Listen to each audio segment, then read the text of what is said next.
Anankiray amin'ireo manga na mirapiratra tany sy ny firenena raha koton'Ray Alphonse izay antony izao tahiry-pahatsiarovana izao. Raha ny tenako manokana dia nanana izay fotoana nahalalana azy raha mbola samy mpianatra tany Strasbourg teo amin'izay niara-andalana nikaroana izay fomba hoentina manatanteraka ny fianarana nefa koa ny eritreretana izay fijoroana ho ampolombelona eo anoloany ny fitiava-tanindrazana sy ny aditsy ny andraikitra rehetra mety ho miandry eo amin'ny fanotonan'ny firenena. Efa hatramin'izany no nahatsapana fa olona tia fandeferana ary tia fihavanana raha koton'iray ny Alphonse. Tsy dia te izahozaho na dia tao aza izay fa mirapiratany teo amin'ny faritra izay nianarany.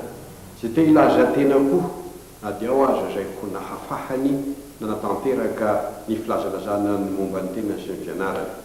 Ary tateoriana rehefa niverina soamantsara taty tanindrazana dia mbola nisy hany ny nahazoana ny fandray.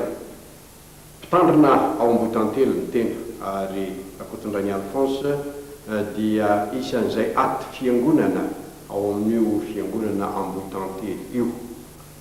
Tsy dia misy manamboninahitra firy loatra manao akanjo manamboninahitra ny ambona tao amin'ny fiangonana Ambotantely io tamin'izao andro ny fahaleovan-tena sy ny zavatra samihafa izay nitranga teo amin'ny tantaran'ny firenena. Fa izy dia nanao ny fanamiany mandrakariva, nanome voninahitra izany fanamiana izany, nanome voninahitra ny andraikitra nateraka izany koa, nanao izay asa rehetra notakiany izany fanamiana izany taminy ary tao rahateo ny fahaizany sy ny fahalalany izay norantoviny nanampy azy teo amin'ny fandavariny ny asany. Tao nanaovana mariazy azy, tao izany no tohofan'ny fifaliana ny amin'izay lahatra natolotr'Andriamanitra ary tao koa no nahitany izay fahasambaram-panahy mety ho hitany teo amin'izany fiarahana tamin'Andriamanitra izany.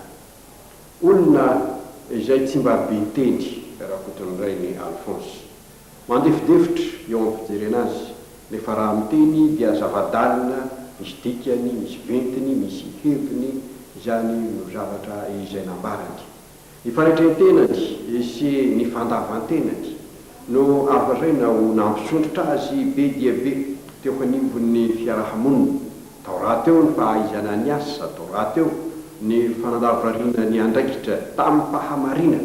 Raha ho fintinina amin'ny teny tsotra ny ho lazaina ny momba azy dia angamba azo ilazana azy no hoe olona tsotra sady marina raha koton'iray ny Alphonse.